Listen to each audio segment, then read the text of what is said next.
快啲過嚟睇下！我啱啱喺 AI 嗰度揾到一啲關於野生彩虹秋嘅資料喎。AI 仲話香港出現咗野生嘅彩虹秋。吓？點可能啊？香港明明係冇彩虹秋嘅喎。但係點解佢呢度話有彩虹秋嘅？點解 AI 會講啲錯嘅嘢俾我聽㗎？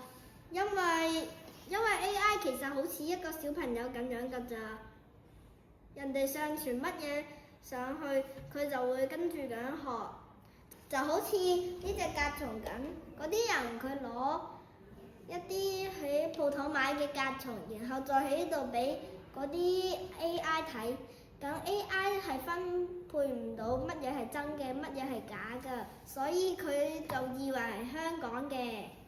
哦，原來 AI 都唔識分清楚咩係真咩係假㗎。係啊。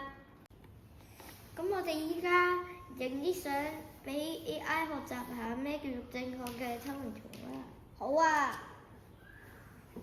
影完之後，我哋就上傳俾 AI，咁我哋就可以知道乜嘢係真嘅，乜嘢係假㗎啦，咁樣。其實我哋都唔可以完全相信 AI 嘅喎，始終自己見到嘅嘢先至係最真實㗎嘛，係咪啊？係啊！大家記住啦，我哋要正確使用 AI。